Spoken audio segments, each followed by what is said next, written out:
여러분 제가 사역을 시작하고 나서 저에게 또 편하고 좋은 일이 많았을까요? 아니면 힘들고 어려운 일이 더 많았을까요? 네, 잘 아시네요. 네. 개인적으로 또 사역의 길을 들어갈 때까지 나름의 고민과 또 방황이 좀 길었습니다. 30이 넘어서 30 후반쯤에 돼서야 신학교를 갔습니다. 고민 끝에 신학교를 들어갈 때는 이제부터 쉬울 거라는 생각도 조금 있었습니다. 하나님께서 고민 끝에 또 이렇게 오게 하셨으니까, 부르셨으니까 하나님이 알아서 해주시겠지, 그런 생각도 있었습니다.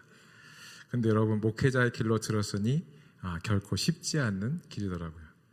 특히나 본격적으로 사역을 시작하니 관계적인 부분에서 참 어려움이 많은 길이란 거를 여러 경험을 통해서 깨닫게 되었습니다.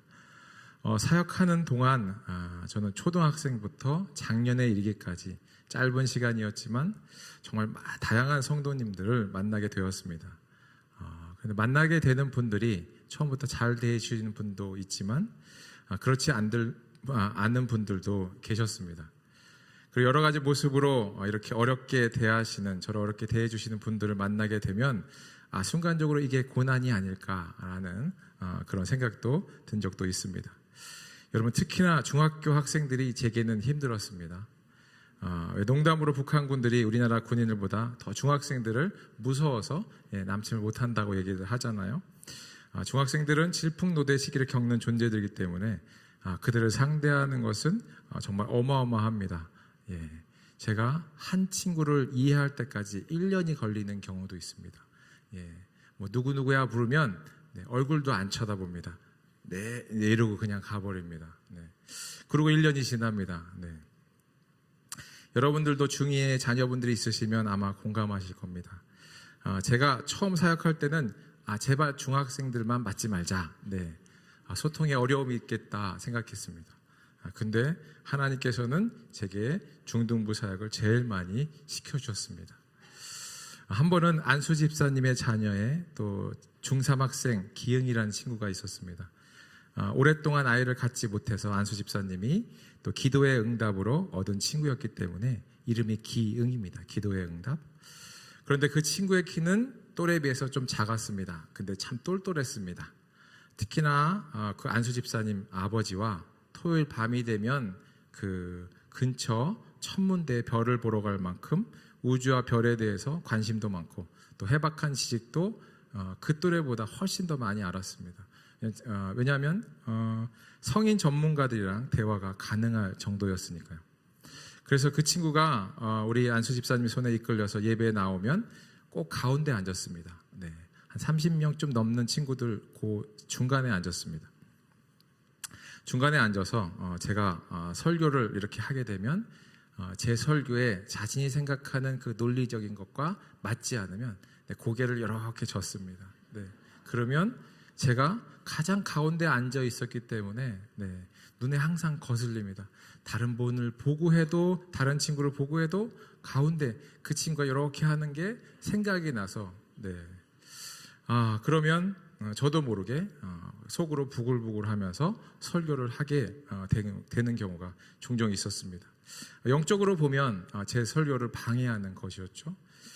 지금 생각해 보면 재미있는 경험이었습니다. 근데 그때는 좀 힘들었습니다. 지난 사역을 생각해 보면 이렇게 비슷한 경험뿐만 아니라 어려운 경우도 참 많았습니다. 특히나 작년 사역은 좀 더 어려웠습니다, 여러분. 그런데 여러분, 제가 이렇게 어려운 상황만 놓고 보면 어떻게 사역을 했지? 라고 싶은데 지금 되돌아보면 모든 순간마다 하나님께서 저와 함께 해주시고 또 제게 그때 필요한 지혜와 능력을 허락하셔서 제게 닥친 그 어려움들의 고비들을 이겨나가게 하셨다는 겁니다. 여러분, 저만의 경험과 지식으로 넘을 수 없는 벽에 부딪히는 순간 저는 엎드려 기도합니다. 하나님께 기도하면 하나님께서 기가 막히게 문제들을 해결해 주셨습니다. 특히나 관계적인 부분에서 저분은 내가 도저히 상대가 안 돼, 이렇게 인정했던 분들도 제가 기도하면서 끝까지 사랑하면 하나님께서는 또 나중에 그분이 저를 인정하게끔 해 주셨습니다. 그래서 여러분, 저는 짧지만 저의 사역을 되돌아보면 하나님께 감사하지 않을 수가 없습니다. 왜냐하면 저의 역량으로는 도저히 감당할 수 없는 그런 사역의 순간들이 많았기 때문에 그렇습니다. 그런데 여러분, 사역을 이렇게 조금 해보니까 저는 저의 목회는 앞으로도 마찬가지일 것이라 생각이 듭니다. 그런 믿음도 있습니다. 그러나 어려운 순간들도 생각하면 갈 수 없는 길이겠지만 하나님께서 저와 함께 하시며 또 저에게 보여주신 그 인도하심을 생각하면 내일도 또 내일 모레도 담대히 사역의 길을 걸어갈 수 있다고 당당히 말씀드릴 수 있습니다. 여러분, 제가 말씀드린 이 제 경험은 작은 시험들에 속합니다. 하지만 오늘 우리가 읽은 이 본문의 말씀은 우리가 믿음을 가지면 가질수록 믿는 사람들이 당하는 시험에 대해서 말씀해 주고 있습니다. 여러분, 믿는 자들에게 왜 시험이 다가올까요? 이렇게 정리해 볼 수 있습니다. 우선은 질문을 드리겠습니다. 우리 스스로가 만든 것일까요? 아니면 상황이 그렇게 주어지는 것일까요? 그리고 그 시험을 당하게 된다면 우리는 어떻게 그 시험을 마주하고 또 넘어가야 할까요? 여러분, 본문은 이것에 대해서 이렇게 말씀하고 있습니다. 우선 이렇게 생각해 보시면 좋겠습니다. 여러분들이 이제껏 예수님을 믿고 나서 경험한 시험을 떠올려 보시기 바랍니다. 여기 계신 집사님 또 권사님, 장로님들에게도 믿음의 길을 걸어오시면서 어려움과 시험이 많았으리라 생각이 됩니다. 그러면 여러분은 어떻게 그 어려운 시험을 넘어오셨습니까? 한번 생각을 되짚어 보면서 오늘 말씀을 함께 나누어 보겠습니다. 우리 1절을 한번 다 같이 보면서 읽겠습니다. 다 같이 한번 읽어보겠습니다. 1절입니다. 시작.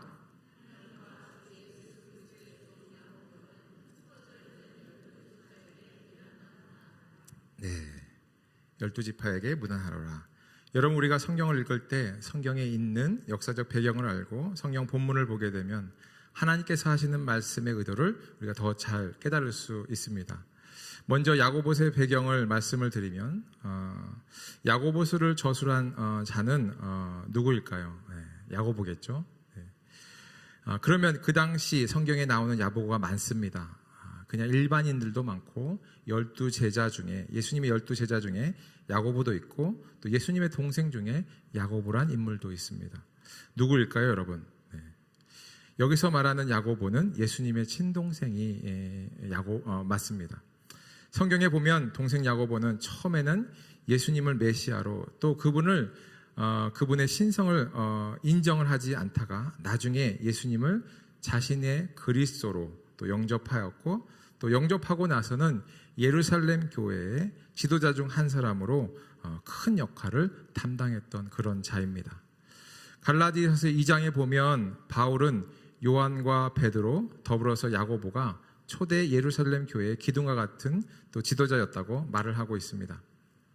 여러분, 또 야고보는 낙타 무릎으로 별명을 가진 그런 낙타 무릎으로 유명합니다. 낙타 무릎이란 별명을 가지고 또 불철주야로 또 기도로 예수님의 몸된 교회를 섬겼던 인물이 바로 야고보입니다. 그런데 여러분, 이렇게 예수님의 동생 야고보는 왜 그렇게 기도의 삶을 여러분 살았을까요? 이유는 기도하지 않으면 안 될 만큼 그 당시에 예루살렘 교회가 처한 상황이 좋지 않기 때문에 그랬습니다. 야고보가 지도자로 있을 당시의 교회는 기근이라는 배고픔을 겪기도 했습니다. 그래서 바울이 그 마게도냐 지방의 교회들을 돌면서 부조를 모아서 또 헌금을 연보를 모아서 예루살렘 교회를 또 도와준 적도 있습니다. 그리고 그리스도인이라는 이름으로 온갖 박해를 받고 여러 가지 시험을 견뎌야 하는 그런 처지를 갔던 시기가 바로 그 당시였습니다. 그러니까 이런 상황 속에서 야고보는 유대에 흩어져 있는 믿음 생활을 하는 성도들에게 어떤 마음으로 또 믿음의 싸움을 사야 하는지에 대해서 그런 내용을 가지고 이 편지를 쓴 것입니다. 여러분, 성경에 기록된 그들의 어려움들을 좀 살펴보면 특히나 유대인들이 복음의 말씀을 듣고 그리스도인들이 되고 또 그 수가 예루살렘 안에 많아지자 같은 동족인 유대인들이 그리스도인들을 핍박하고 박해하고 또 그것이 점점 심해졌습니다. 얼마나 심해졌냐 하면 사도행전 7장에 보시면 성령 충만하여서 또 예수 그리스도의 복음을 전하던 스데반 집사가 사울과 그를 따르던 유대인 무리들에 의해서 돌에 맞아 그 자리에서 처형당할 정도였습니다. 또 은혜 받기 전에 사도 바울은 그리스도인들 잡아오기 위해서 불이 나게 다메섹으로 떠나기도 합니다. 그 당시 바울은 남녀노소를 가리지 않고 그리스도인들을 핍박하는 그런 인물이었습니다. 여러분, 이럴 때 이런 상황 속에서 복음을 전해 듣고 예수님을 믿어서 그리스도인이 된 사람들은 어떤 마음이 들었을까요? 왜 적어도 지금은 우리가 예수님을 믿는다고, 우리나라에서는 예수님을 믿는다고 죽음까지 생각하지는 않습니다. 그런데 그 당시 그리스도인들에게는 죽음까지 생각할 만큼 이루 말할 수 없는 박해와 핍박이 존재했다는 것이죠.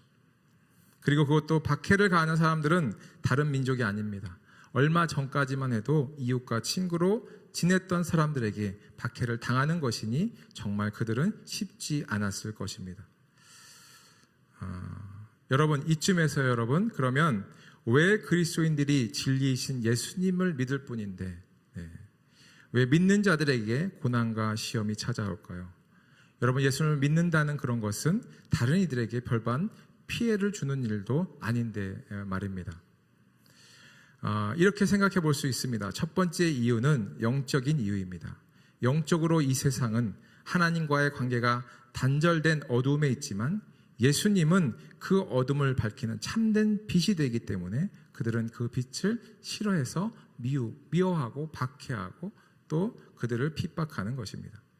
그리고 이 세상의 어둠은 그들이 가지고 있는 어둠은 예수님을 십자가에 못 박혀 죽이기까지 하였고 그것으로도 그들은 성이 차지 않아서 지금까지도 믿는 자들 안에 있는 예수님의 빛을 미워하고 그들에게 핍박과 박해를 가하고 있는 것입니다.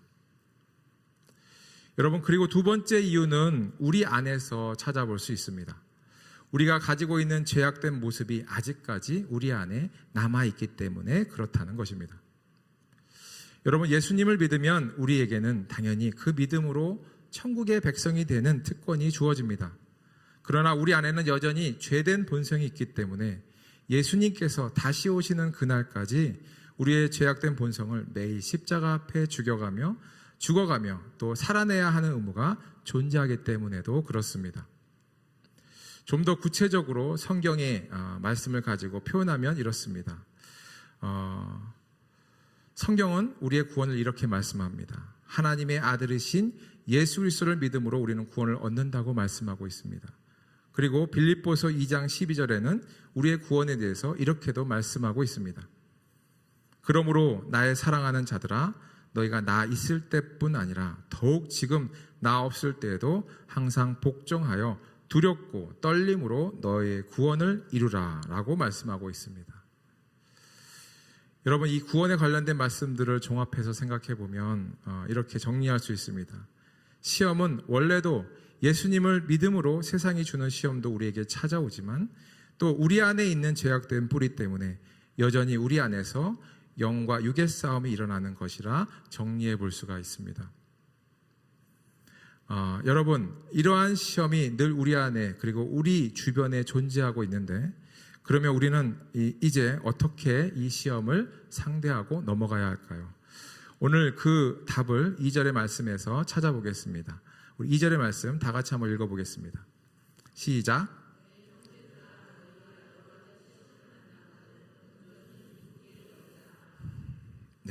여러분, 우리가 당하는 시험에 대해서 하나님은 온전히 기쁘게 여기라고 말씀하고 계십니다. 여러분, 이 기쁘게 여기라는 말 이해가 되십니까? 그 당시 그리스도인들처럼 죽음을 앞두고 있는 상황 속에서도 여러분 기쁨이 생각이 날까요? 아마 당장 박해를 받아서 눈앞에 먹고 살 것을 또 걱정해야 되는 그들의 상황적인 모습을 보고서도 그들 안에 기쁨이라는 것을 생각할 겨를이 있을까요, 여러분? 아마 쉽지 않습니다. 지금 생각해봐도 쉽지 않은 문제고 또 그 당시에 그리스도인들이 겪는 고난과 시험은 아마 더 컸을 것입니다. 그런데 여러분, 이 구원이라는 문제가 단 한 번의 믿음으로 또 한순간에 믿고 끝나는 것이라면 우리는 그 기쁨을 맛보지 못할 것입니다. 여러분, 우리는 구원을 이미 받았습니다. 그러나 구원을 이미 받았지만 그 구원은 예수님께서 오시는 그날까지 계속해서 두렵고 떨림으로 이루어가야 하는 문제이기 때문에 우리는 늘 어제보다 더 나은 믿음을 살아내려고 노력해야만 합니다. 그러므로 여러분, 구원을 이런 긴 여정의 시각으로 바라본다면 시험은 이제 더 이상 현재 나를 괴롭게 하는 존재가 아니라 그 시험을 통해서 나의 현재의 믿음을 점검받고 더 단단한 믿음으로 성장하는 좋은 기회가 된다고 할 수 있습니다. 그렇기 때문에 우리는 그러한 소망으로 현재 우리가 겪는 시험을 기쁘게 여기게 될 수가 있는 것입니다. 여러분, 그리고 또 한 가지 시험을 우리가 기쁘게 여길 수 있는 것은 오늘 12절의 말씀에 있습니다. 12절 말씀 우리 함께 읽어보겠습니다. 12절 말씀입니다. 12절 말씀 시작.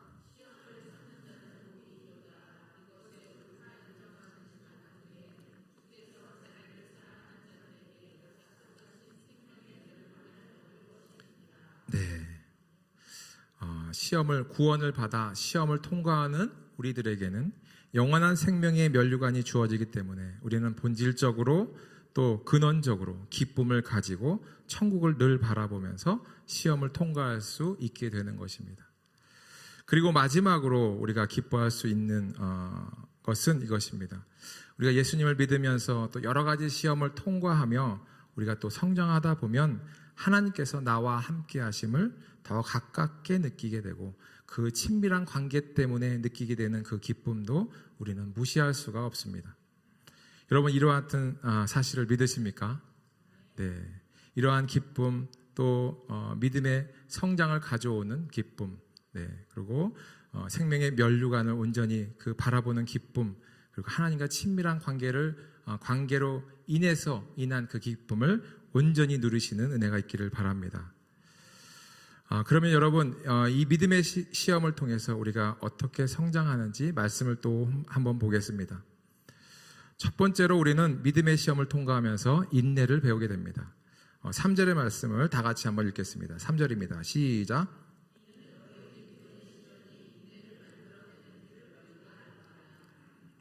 네, 성경은 우리의 믿음이 성장해 나가는 것을 금을 재련하는 과정에 비유해서 말씀하고 있습니다.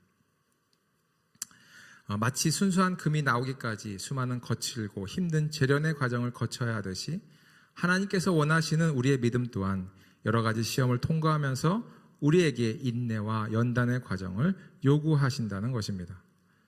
여러분, 이러한 과정 없이 우리는 그냥 믿음의 성장을 이룰 수가 없습니다. 신앙의 연조가 또 오래되었다고 해서 또 예배를 많이 드렸다고 해서 봉사를 많이 한다고 해서 절대 주어지는 것은 아닙니다. 이것은 시험의 성장 과정 속에서만이 우리가 믿음의 성장을 이루게 되는데 우리는 그 속에서 나 자신의 경험과 또는 내가 가지고 있는 고집을 내려놓는 과정을 겪게 됩니다. 그리고 그 고난 속에서 나 자신이 얼마나 연약한지를 깨닫게 됩니다. 이와 같은 고백이 우리 안에 있게 될 때 비로소 하나님만을 의지하게 되는 믿음을 우리가 가지게 됩니다. 그리고 어쩌면 우리의 신앙은 이런 과정의 연속일 수 있습니다.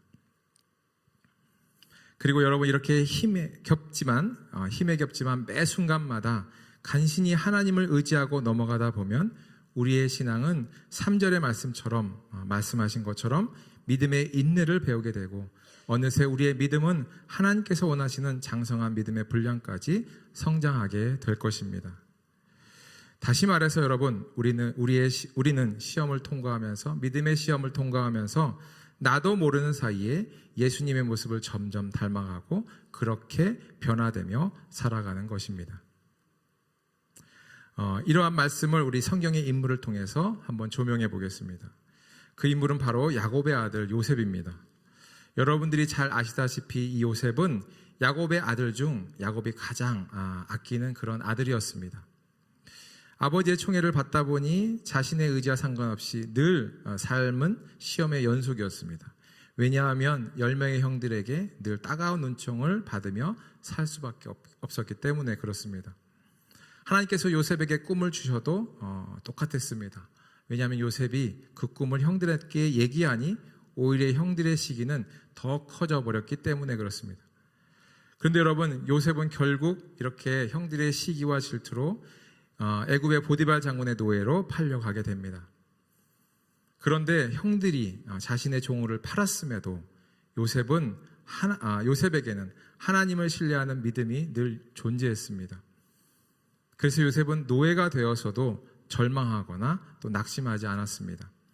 오히려 금방 그 노예 중에 가장 으뜸이 되어 보디발 장군의 총애를 받는 종이 되었습니다.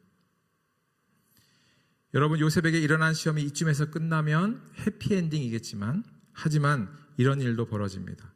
보디발 장군의 아내가 요셉을 유혹하는 사건이 터져서 또 무고하게도 요셉은 지하 감옥에 갇히는 신세로 전락하고 맙니다. 이쯤 되면 웬만한 사람도 삶을 절망하면서 삶을 포기하고 말았을 겁니다. 왜 나는 이렇게 되는 일이 없을까라고 세상을 원망하면서 또 형들을 원망하면서 인생을 포기했을 겁니다. 그런데 여러분, 요셉은 그 말도 안 되는 시험과 고난 속에서도 절대로 절망하거나 원망하지 않고 하나님만을 바라보았다는 겁니다. 그리고 하나님은 그런 요셉을 이쁘게 여기시고 그에게 형통의 복을 감옥 안에서도 허락하셨습니다. 여러분, 우리는 여기서 잘 생각해 보아야 합니다. 조그맣고 어린 요셉이 처음부터 이런 고난을 겪을 또 믿음을 가지고 있었을까 하는 것입니다. 당연히 없었겠죠. 그러니까 요셉도 수많은 시험과 자신에게 닥친 그 수많은 시험과 고난 속에서 마음의 전쟁을 늘 치르면서 끝내는 하나님만을 바라보며 인내하며 믿음의 성장을 이루어냈다는 것입니다. 여러분, 이렇게 믿음의 성장은 이렇게 한순간에 이루어지지 않습니다. 혹시 믿음의 시험을 통과하고 계시다면 또 믿음의 시험을 통해서 하나님은 우리에게 인내를 가르쳐주고 계심을 믿으시기 바랍니다. 그리고 그 과정 속에서 하나님께서 주시는 기쁨과 복을 다 받으시는 여러분들이 되시기를 바랍니다. 두 번째로 믿음의 시험을 통해서 우리가 어떻게 성장하는가 하면 우리는 믿음의 시험을 통해서 하나님께 지혜를 구하는 방법을 배우게 된다는 것입니다. 우리 5절의 말씀을 다 같이 한번 읽어보겠습니다. 5절입니다. 시작. 너희 중에 누구든지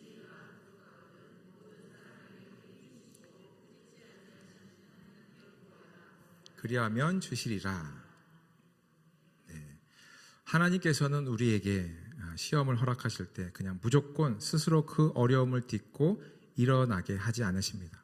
아마도 그랬다면 우리의 모습이 늘 연약하기 때문에 시험을 통과하는 사람은 한 사람도 없었을 것입니다.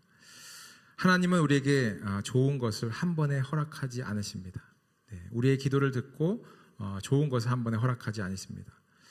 우리가 믿음의 시험을 통과하다가 우리 안에서 발견된 죄악된 모습과 그리하여서 우리의 연약함을 깨닫고 그것을 인정하며 하나님께 나아가면 하나님은 우리에게 또 하나님의 크심을 보이시며 우리로 하여금 하나님을 의지하게끔 하신다는 것입니다. 그래서 그 자리에서 우리가 하나님께 기도해 드리는 그 기도와 간구를 하나님께서는 들으시고 우리에게 꼭 필요한 지혜와 능력을 허락해 주셔서 믿음의 시험을 통과하게 하십니다. 여러분, 우리는 이런 과정 속에서 믿음의 시험을 통과하면서 하나님께 지혜를 구하는 방법을 배우게 되는 것입니다. 요셉으로 돌아가서 감옥에 있던 요셉은 술 맡은 관원장과 또 떡 맡은 관원장에게 꿈을 해몽해 주는 기회를 얻게 됩니다. 요셉은 이 기회가 감옥에서 나갈 수 있는 절호의 찬스라고 여겼습니다. 그래서 적극적으로 그들에게 꿈을 해몽해 줍니다. 하나님이 알려주신 대로 온전히 해몽해 줍니다. 그러나 요셉의 꿈 해몽대로 술 맡은 관원장이 복직이 됐습니다. 하지만 이 술 맡은 관원장은 다시 복직이 되어서도 요셉을 까맣게 잊어버리고 마는 결과가 또 발생해 버렸습니다. 그리고 성경을 보시면 장장 2년의 세월이 흘렀다고 말씀하고 있습니다. 여러분, 요셉은 기대감이 컸을 것입니다. 그래서 기대감이 컸던 요셉에게 이 2년 동안의 시기는 더 절망의 시기가 될 수 있었습니다. 그러나 요셉은 이 시기에도 절망하지 않고 오히려 더 하나님만을 의지하고 나아갈 때 여러분 나중에 총리가 되어서 해야 될 모든 것들을 하나님께서 그 감옥에 있던 고급 관리들로부터 배울 수 있게 하셨다는 것이죠. 여러분 요셉에게 행하신 이 하나님의 세밀한 만지심이 보이십니까? 그렇습니다. 이렇게 하나님은 우리가 가야 할 길을 이미 아시고 우리를 인도하시는 분이십니다. 비록 상황은 지금 당장 우리가 생각하는 것과 다르게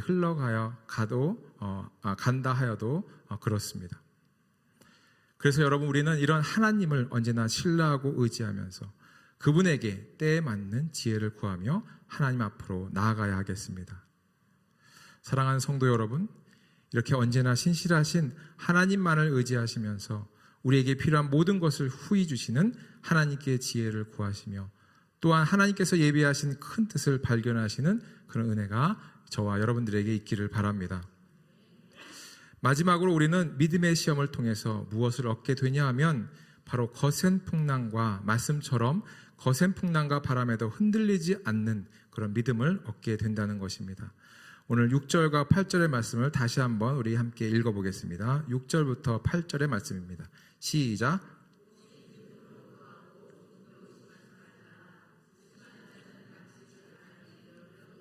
물결 같으니 이런 사람은 무엇이든지 주께 얻기를 생각하지 말라. 두 마음을 품어 모든 일에 정함이 없는 자로다. 여러분 우리가 당하게 되는 시험은 우리에게 분명하게 인내를 요구하고 있습니다. 그리고 그 속에서 하나님을 신뢰하는 법과 또 그분께 지혜를 구하며 나아가는 신앙의 방법을 배우게 됩니다. 그리고 계속해서 우리가 이렇게 믿음의 삶을 살아가다 보면 우리의 믿음은 우리가 모르는 사이에 성장해 가고 있을 것입니다. 그리고 점점 우리의 믿음도 단단해질 것입니다. 그래서 단단해져서 큰 시험이 오더라도 이전처럼 세상의 것에 우리의 마음을 조금이라도 두면서 고민하고 염려하는 것이 아니라 곧바로 하나님께 엎드리며 기도하는 자리로 나아가야 되는 그런 믿음으로 우리가 서게 된다는 것입니다.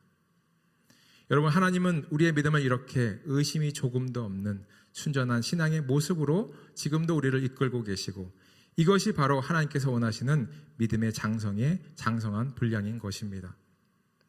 그리고 이 믿음은 여러분 그냥 얻어지지 않습니다. 앞서 말씀드린 것처럼 금과 은이 여러 가지 고통스러운 재련의 과정을 거쳐서 단단하고 아름다운 빛을 내듯이 우리의 믿음도 그와 같습니다. 요셉을 다시 한번 보겠습니다. 요셉을 잊어버렸던 술 맡은 관원장은 2년 뒤에 요셉을 생각하게 됩니다. 그리고 하나님께서 준비해 두신 기회를 통해서 바로 왕의 꿈을 해석해주고 요셉은 왕에게 인정을 받고 마침내 애굽의 총리가 되는 명예와 영예를 얻게 됩니다. 그런데 여러분 하나님은 요셉에게 세상적 성공만 주신 것이 아니었습니다. 요셉은 나중에 흉년으로 애굽의 식량을 꾸러온 형들을 만나게 됩니다. 그런데 망감이 교차하는 형들을 오랜만에 봐서 또 망감이 교차하는 그 자리에서 요셉은 자신에게 보여주신 어릴 적 꿈과 또 하나님의 그 깊은 뜻을 깨달을 수 있는 은혜도 받았다는 것입니다. 그리고 요셉은 하나님의 그 크신 계획 앞에 형들에 대한 미움을 더 이상 가지지 않고 용서하는 마음도 하나님께 얻게 되었습니다. 여러분 이 순간 요셉이 깨닫고 보여준 믿음의 분량이 바로 우리에게 원하시는 하나님의 비전이고 또 우리를 향한 계획하심입니다. 믿으십니까? 말씀을 마치겠습니다. 여러분 우리의 시간표와 또 우리의 계획으로 보면 우리에게 닥친 시험과 시련이 또 이해되지 않을 뿐더러 오히려 원망과 불평만 생기게 마련입니다. 그런데 그때 잠시 하늘을 바라보며 또 그 안에 숨어있는 하나님의 사랑과 크신 계획을 신뢰하면 우리가 겪게 되는 고난은 이제 더 이상 고난이 아니라 기쁨일 수 있다는 것입니다.